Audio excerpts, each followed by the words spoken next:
Hello, today we're going to make pork tocino. So here are the following ingredients. 1 kilogram thinly sliced pork, water, sugar, soy sauce, vitamin C or ascorbic acid crushed, optional ingredients, red food coloring at Prague powder. Itong Prague powder, optional lang ito. Kung ibebenta nyo, pwede nyo lagyan ito. Pero kung pambahay lang, pwedeng wag na. Kasi ano lang naman to, preservative. Today I'm going to show you how I slice the pork thinly. So I've got the meat here. Tin lang sa gitna. Of course, every one of us, meron tayong kanya-kanyang style. So, this, I find it easier. So, hinati ko lang sa gitna. Then, gitna uli. Then, bago mo ma-reach yung dulo, iikot mo lang. Then, ikot. Make sure na hindi mo ma-reach yung dulo. So, ganun lang. Ikot. Ikot yung meat.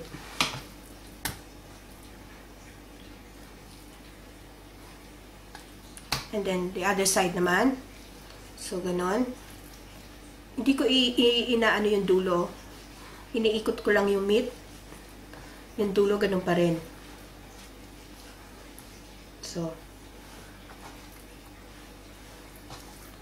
slice na siya. At the back naman, meron pang medyo makapal. Ganon din. So, slice nyo rin yung dulo. Yan, tinatadtad ko lang. At yung back ng knife, tinatadtad ko lang ganun.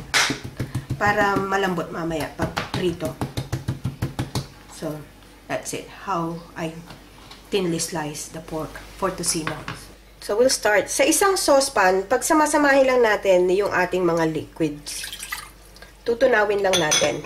So, yung water, yung soy sauce, and then, sama na natin yung Prague powder. Again, optional lang ito.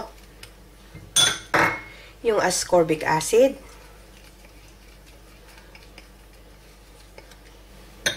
Yung sugar. Haluin lang natin maigi.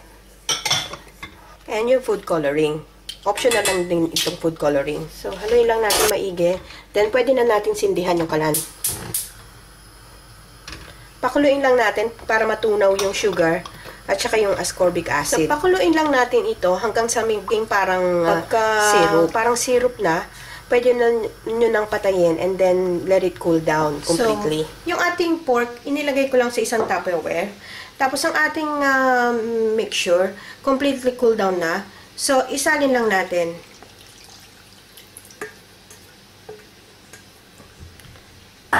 Then, make sure na lahat is evenly coated. Okay.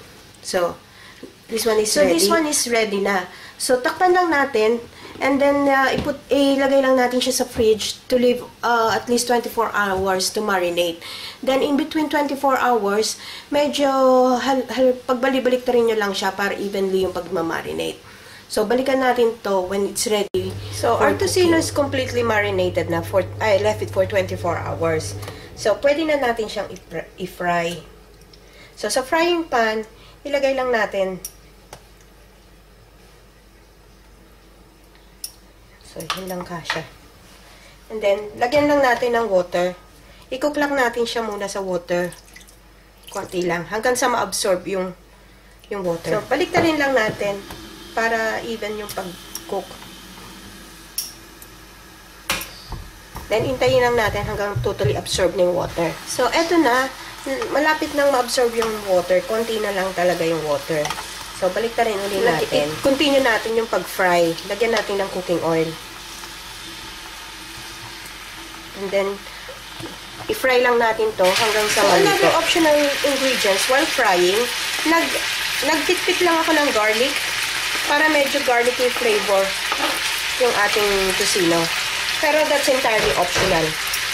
Make sure na mahina lang yung apoy nyo while frying para hindi masunog. Kasi di ba may sugar siya, para hindi masunog yung sugar.